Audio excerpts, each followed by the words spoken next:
Continuamos nuestro capítulo, El camino y la fuente de la vida espiritual.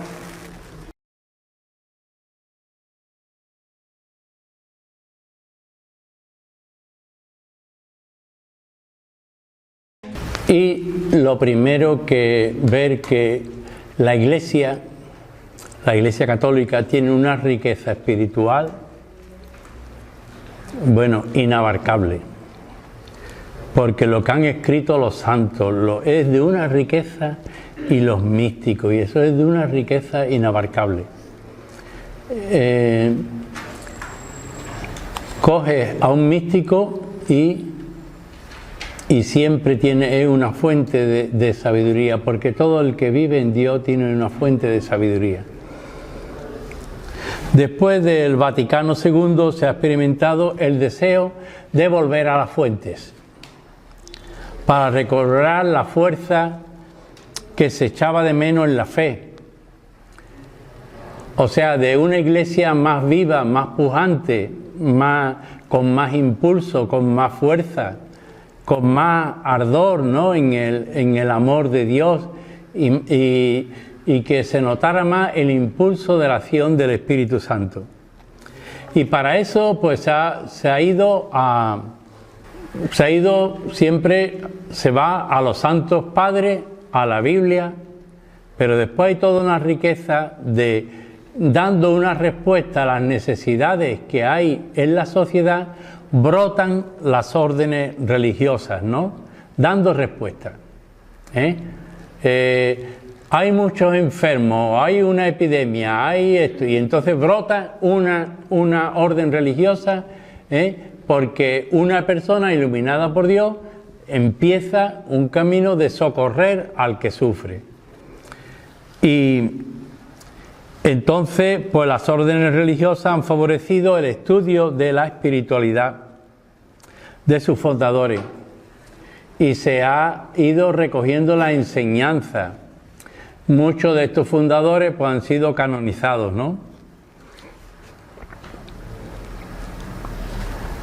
Y ha brotado en la vida cotidiana, ha brotado pues la espiritualidad del trabajo.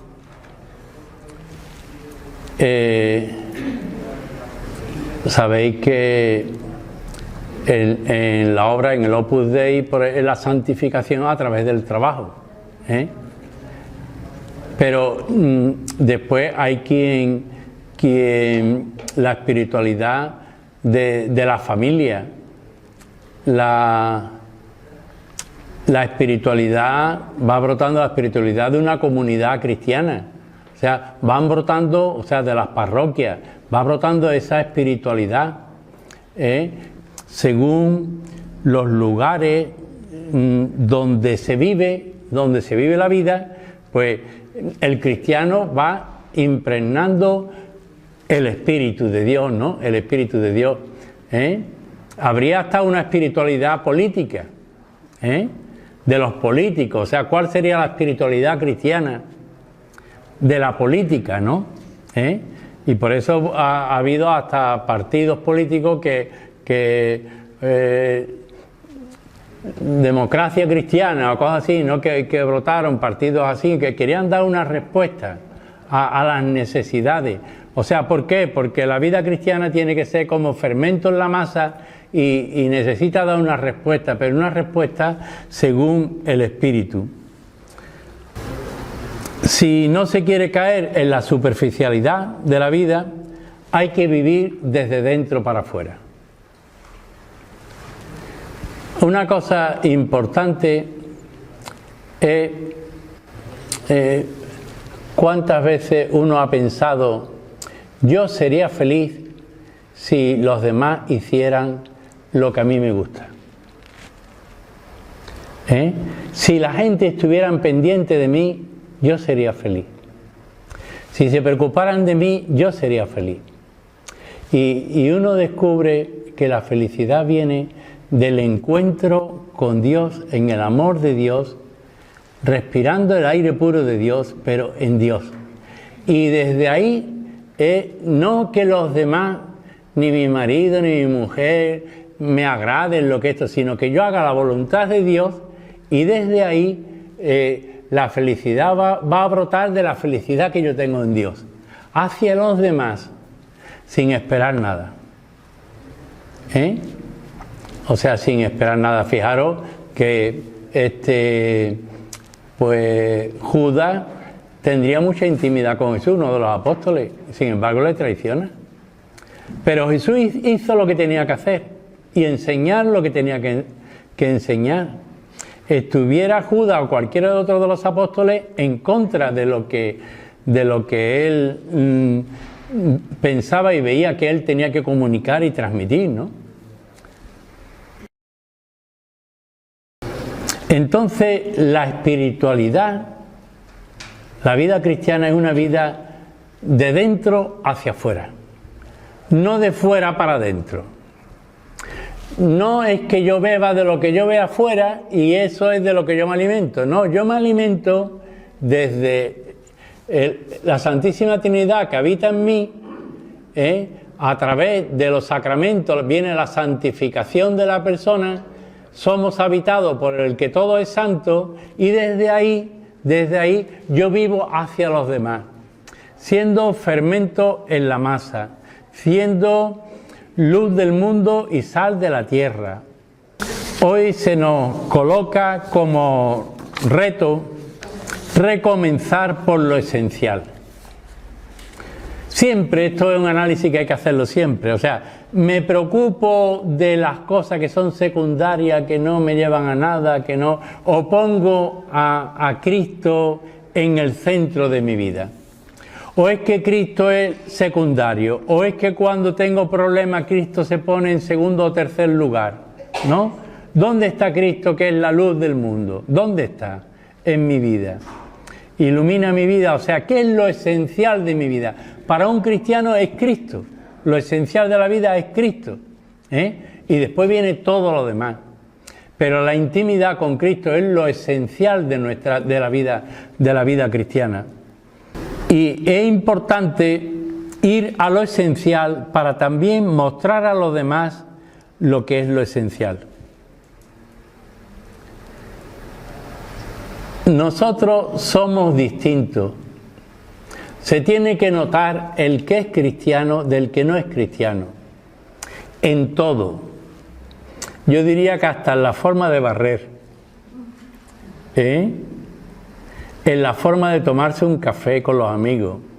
Se tiene que notar que hay como un sello, como algo que nos distingue de los otros, del que no es cristiano, del que no sigue a Jesús.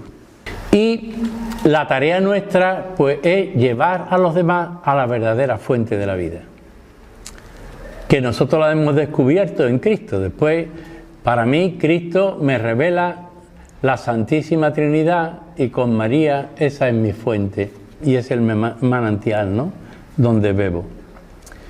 Y esta es la tarea del teólogo de hoy: facilitar el camino, acompañar con amor en una nueva reflexión que ilumine y ayude a adentrarse en el universo espiritual de la Iglesia. Mirad, si falta la espiritualidad, la Iglesia, pienso que falta todo. Que donde no haya espiritualidad, pues ¿qué es lo que va a brotar? Pues nuestra deficiencia y nuestras limitaciones y además el protagonista soy yo, que hace esto o que hace lo otro, pero no, es dejar hacer. Somos muy pobres, no escogió Dios a los sabios y los entendidos, somos muy pobres, es dejar hacer a Dios. ¿Y por qué me ocurre esto? Dios sabe. ¿Y por qué me pasa este problema? Dios lo sabe. Vamos a fiarnos de Él. Eso es la humildad, ¿no? Me voy a fiar de Él. Basta con rascar un poco en el corazón humano para ver el hambre y la sed que hay de Dios. Aunque se busque por caminos equivocados.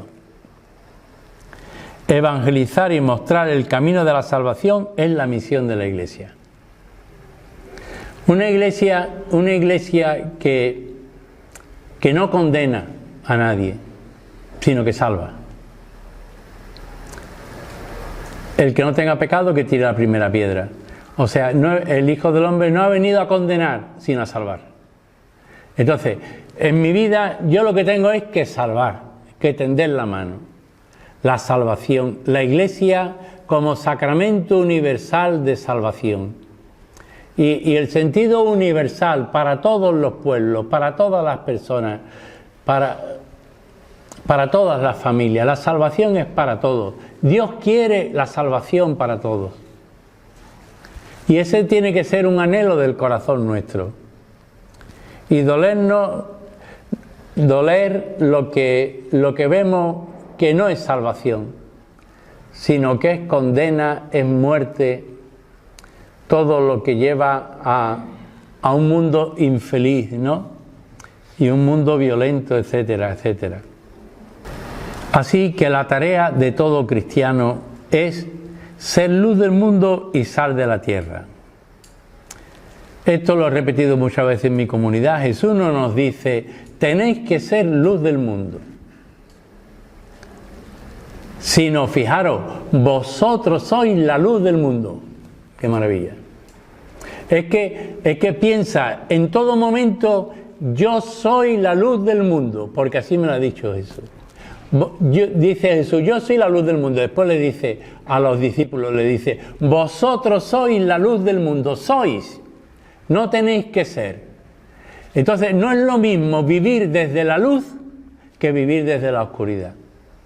Y si tú dices, yo soy luz, esté como esté, puede estar una persona hecha polvo, pero decir, pero yo soy luz del mundo. Ahora, ¿cómo vivo toda esta realidad? ¿Como luz o como oscuridad? ¿Como luz que da vida o como tiniebla y oscuridad que es un círculo de muerte? ¿Cómo lo vivo? ¿Me entendéis? Jesús nos dice, vosotros sois la luz del mundo y la sal de la tierra, lo que da sabor a la vida, a la vida. Así que vivamos en intimidad con quien es la luz del mundo. Cristo, yo soy la luz del mundo. Vivamos en intimidad con Él. Ahí está nuestra salvación.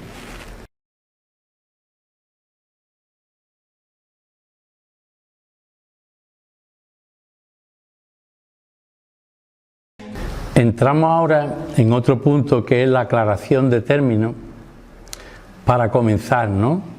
El libro del Apocalipsis. Eres digno, Señor Dios nuestro, de recibir la gloria, el honor y el poder, porque tú has creado el universo y porque por tu voluntad lo que no existía fue creado. El cosmos es espiritual. Hagamos al hombre, hagamos. Ahí interviene la Santísima Trinidad. Yo siempre he pensado que es tan grande el amor hacia adentro de la Santísima Trinidad que tiene que salir hacia afuera. Y entonces cuando brota la creación. Y cuando esa creación es deteriorada por el pecado, entonces pues la Santísima Trinidad pone una solución a eso. Y fue la encarnación, ¿no? Para restaurarlo todo y para renovarlo todo y para la nueva creación. Por eso San Pablo habla del hombre nuevo, de la nueva creación.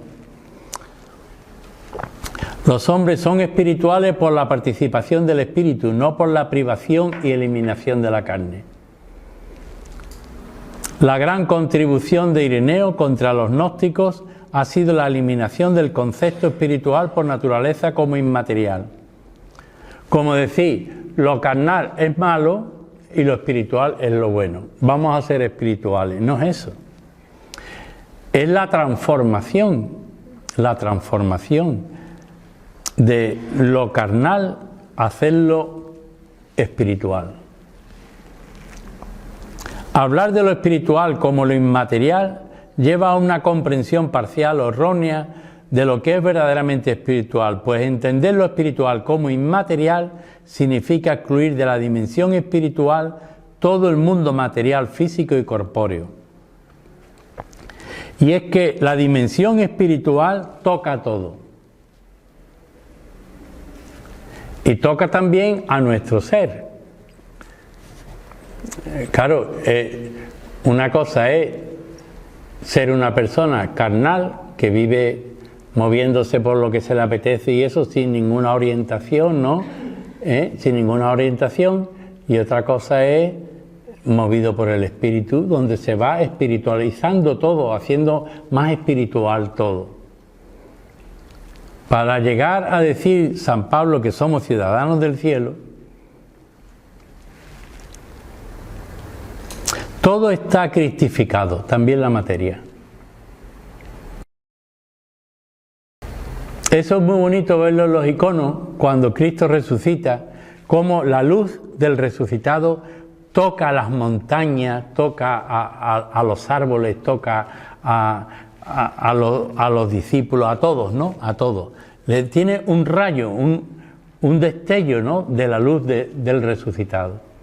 O sea que todo el cosmos está tocado por Cristo resucitado.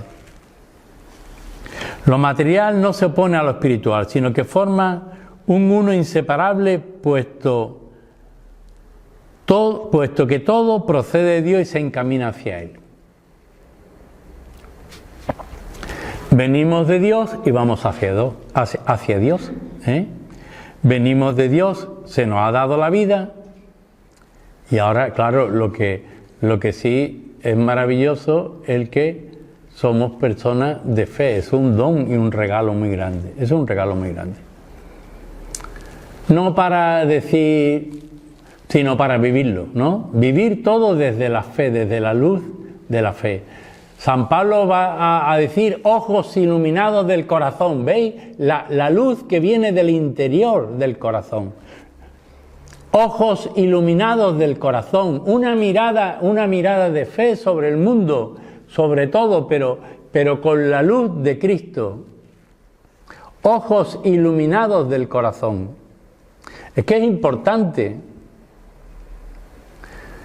Que no es la mediocridad ni lo que ocurre, ni... No, que vivimos en otra dimensión, Lo cristiano es otra cosa, Dios es otra cosa. Y no podemos, a Dios no podemos encasillarlo en nosotros, ni en nuestra mente. Dios siempre es más de lo que tú puedas pensar, imaginar o experimentar, siempre es más. O sea, cuando se habla de la resurrección y de la vida eterna, es mucho más de lo que tú te puedes imaginar.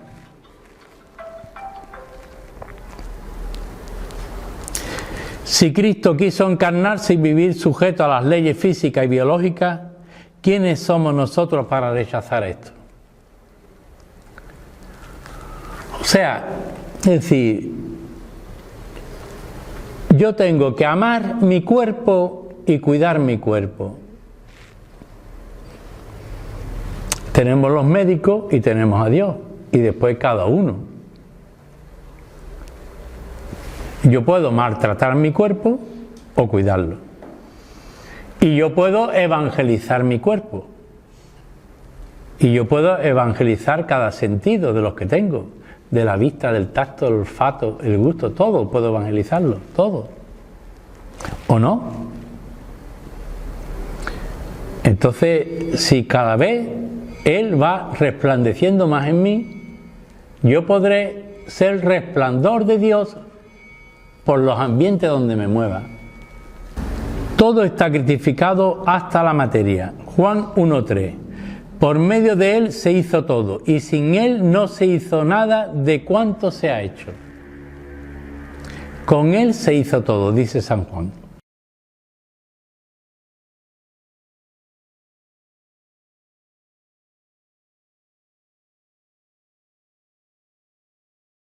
No caer en la trampa de identificar lo espiritual con lo inmaterial es una trampa. Si lo espiritual fuese la dimensión intelectual, ser más espiritual equivaldría a tener pensamiento cada vez más elevado, hasta ser un perfecto idealista. Pero eso no significa, el idealismo no significa ser espiritual, aunque yo desarrolle mi dimensión intelectual. Yo me acuerdo cuando joven, y vosotros también, lo más seguro, el joven suele ser más idealista. El joven sueña y yo quisiera esto y quisiera lo otro, esto. Después ya va siendo uno más mayor y va viendo la realidad de la vida, y tiene que ir encajando todo, tiene que ir encajándolo. Y si no se encaja, se sufre. Pero la cosa es que no arregla la situación. El sufrimiento no arregla, lo que arregla es la fe. La fe ilumina.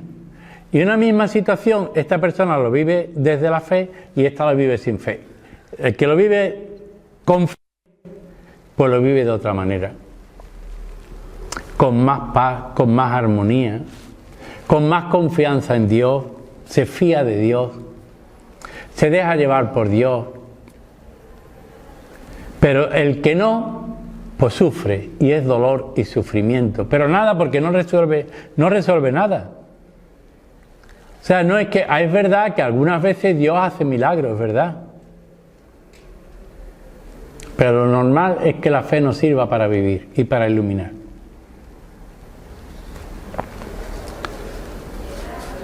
Y claro que también es importante tener ideal y moverse por un ideal en la vida, ¿no? Pero ¿cuál es mi ideal? El de Cristo.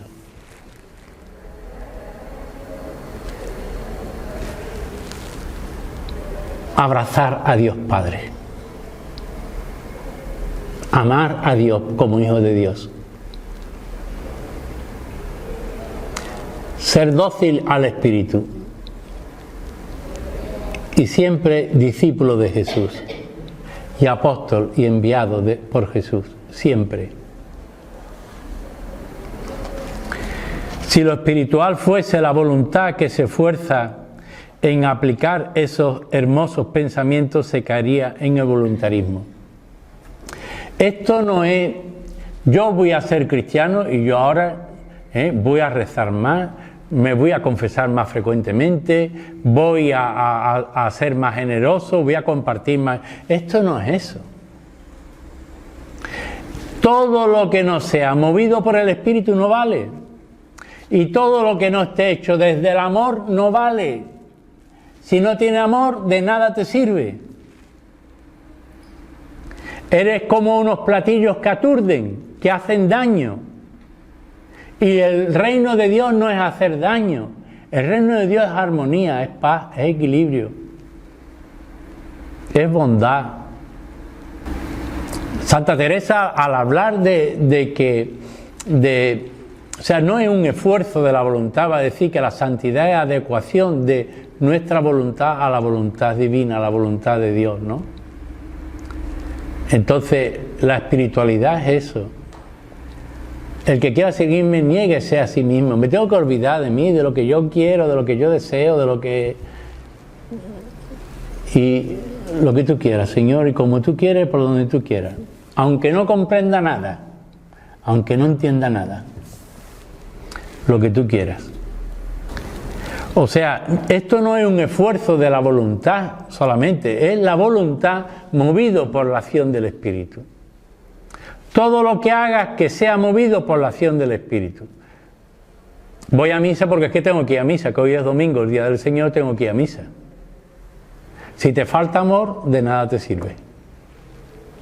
Si lo haces por obligación, de nada te sirve.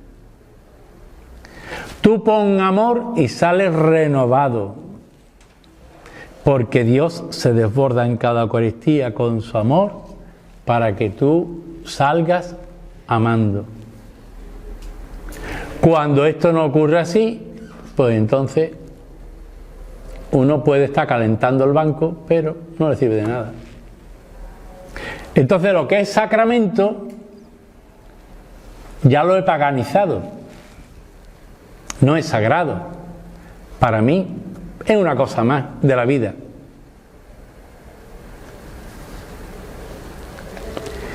Si lo espiritual fuese el sentimiento, se correría el riesgo de identificar espiritual con sentimental.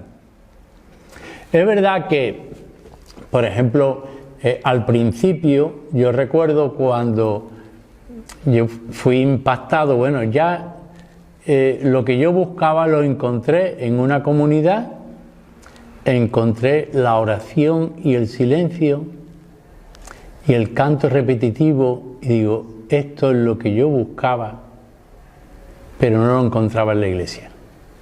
Hasta cuando fui a TC, y en TC, cuando tú te encuentras allí con 8.000 jóvenes y todos allí orando, y de verdad en adoración y eso, y tú dices, y un silencio absoluto, no como ocurre en nuestras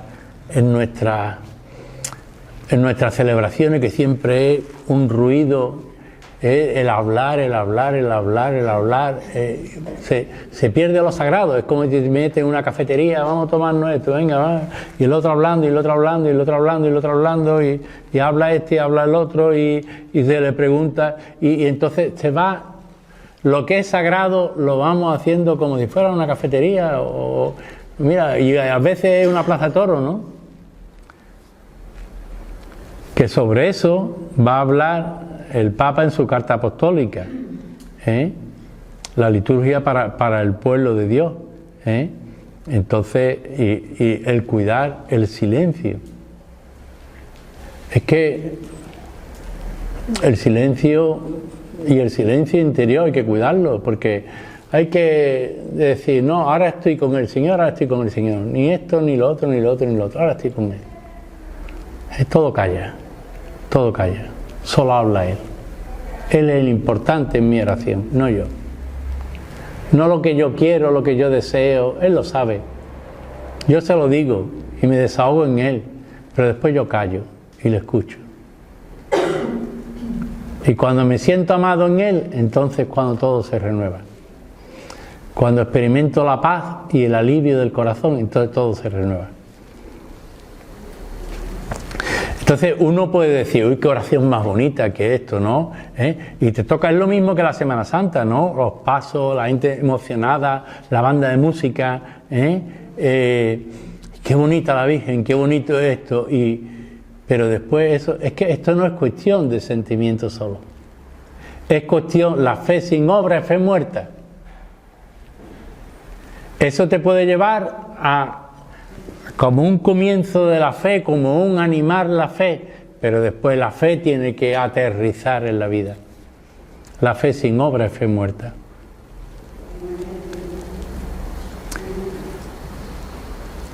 No es cuestión solo de sentimientos. Si fuese así, las prácticas espirituales no serían más que un ejercicio psíquico donde la oración se identificaría con la meditación en el sentido oriental de capacidad de concentración mental y vaciamiento psíquico.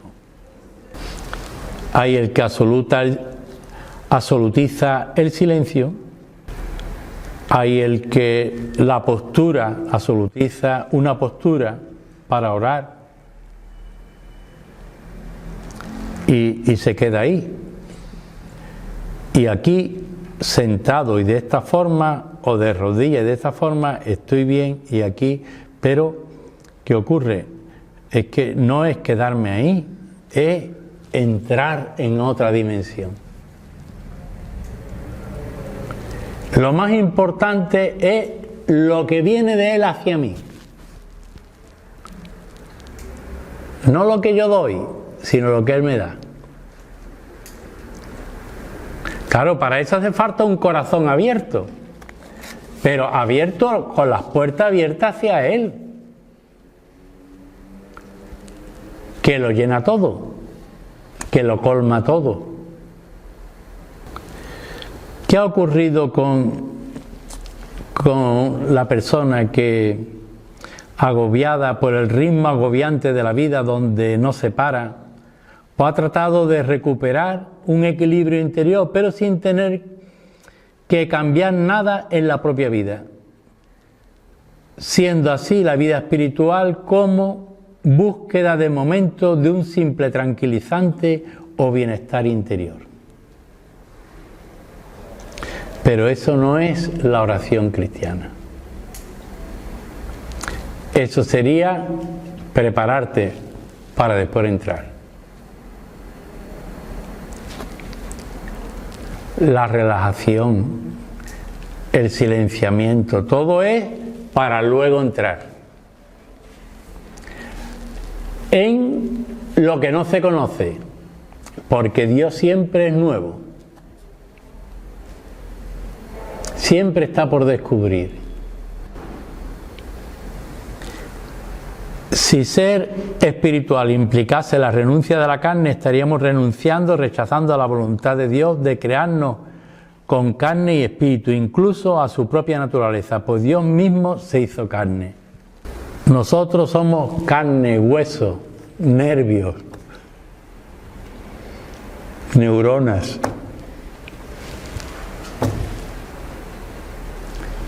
Tenemos un sistema nervioso que también hay que dominarlo. La mayoría de las enfermedades vienen por el sistema nervioso.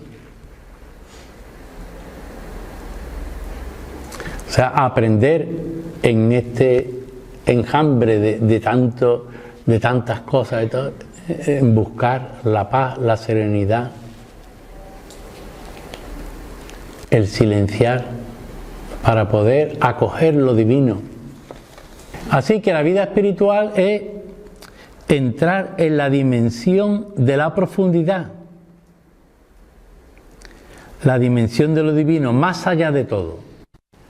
Pues Dios está tras todo, decía Rafael Arnaiz. Dios está tras todo. O sea, tras todo, todo lo que ves, detrás, ahí encuentras a Él. Ocurre esta desgracia, ocurre eso. ¿Qué te dice Dios? Ahí está Él. Dios no abandona a sus hijos. Está con ellos.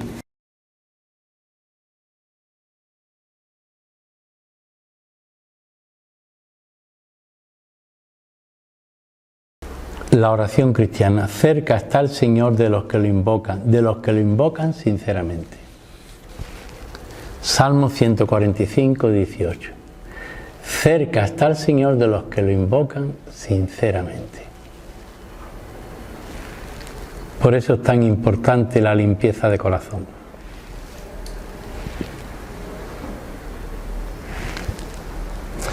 La oración cristiana es otra cosa, es un encuentro personal con cada persona de la Santísima Trinidad o con la Virgen María, pero no un encuentro con uno mismo en la vaciedad y silencio absoluto. La oración cristiana es ese encuentro personal que lleva a desarrollar una espiritualidad que se nota en la vida, donde todo es ungido por el Espíritu Santo en el nombre de Cristo, llevando el sello del amor de Dios. O sea, el cristiano es ungido, es otro Cristo, se dice en las confirmaciones. Y el que está ungido tiene el Espíritu. Y por el bautismo somos templo del Espíritu Santo, la plenitud del Espíritu en la confirmación. Pero después que todo lo que hago lleva el sello, Dios es amor, lleva el sello del amor de Dios. Y todo movido por el Espíritu Santo. Ungido, todo lo que hago es ungido por el Espíritu y lleva la marca, el amor de Dios. Romanos 5:5, el amor de Dios ha sido derramado en nuestros corazones por el Espíritu Santo que se nos ha dado. Es que fijaros, fregar un plato, ungidos por el Espíritu y con el amor de los que han comido, los que comerán después, es muy distinto de estar fregando el plato quejándose, hay que ver a los niños esto, porque hay que ver lo otro, porque, hombre, es que ¿esto es reino de Dios o no es reino de Dios? ¿Qué? ¿Tú dónde estás? ¿Tú qué pisas? Entonces tenemos que estar vigilantes. Velar y orar para no caer en la tentación. Vigilantes. Esto es lo que debe comunicar el teólogo. El teólogo debe participar en la oración y en toda la vida de la Iglesia, porque el fin de la teología es conocer y hacer conocer a Dios. Pero no se puede conocer a Dios si no se entra en una relación personal de amor con Él y con los creyentes por la oración y el servicio. Donde se practica una teología de rodillas, como decía von Balthasar, no faltará la fecundidad para la Iglesia. El padre Ignacio Larrañaga hacía una diferencia entre que los cristianos, la fecundidad, ¿no?, y la productividad. Productividad, 120 niños han hecho la primera comunión. Fecundidad, 15 niños verdaderamente se hacen cristianos y se van a formar y van a seguir de verdad y van a tener la ayuda de sus padres. Y los catequistas van a seguir ayudando y la Iglesia va a seguir ayudando. Fecundidad, frutos fecundos. ¿Por qué? Porque ha entrado el Espíritu. Por eso es tan importante los oratorios infantiles y por eso es tan importante, porque hace falta la experiencia del encuentro. La fecundidad. Los frutos de la vida en el Espíritu, la fecundidad. Yo doy tantas catequesis al año, pero ¿cuántas de esas catequesis son fecundas? En cuanto, porque no vaya a creer que hoy he rezado yo por este encuentro y por el curso, ¿no?, por la escuela de espiritualidad y por los que vaya a venir, sino que estoy todos los días rezando por esto. ¿Me entendéis? Que estoy orando por esto, que está puesto en las manos de Dios, que yo no soy nadie, que lo lleve Él. Entonces, si oramos, claro que esto avanza, ¿no? Y la vida entonces se llena de esos frutos fecundos, la fecundidad. ¿Cuántos rosarios? ¿Cuántas comuniones? Productividad, que no son fecundas. ¿Cuántos Padres Nuestros infecundos? Rezar al Padre Nuestro y no te has dado ni cuenta de lo que has rezado. Perdona nuestras ofensas así como nosotros perdonamos, y no perdono al vecino, no perdono al otro. Pero ¿esto qué es? ¿Dónde estoy? ¿Entendéis? O sea, esto es otra cosa, lo de Dios es otra cosa, y el reino de Dios es otra cosa. Y es tierra sagrada, y es humildad, y es mucho amor, y es sacrificio, es amor sacrificado. Mira, a mí lo más importante no es las dudas que tengáis, que vale bien, pero a mí lo que más importante es cómo vivimos esto. ¿Qué experiencia tenemos de esto? ¿Cómo lo vivimos? ¿Cuáles son las dificultades que nos encontramos para vivir esto? Gloria al Padre, al Hijo y al Espíritu Santo.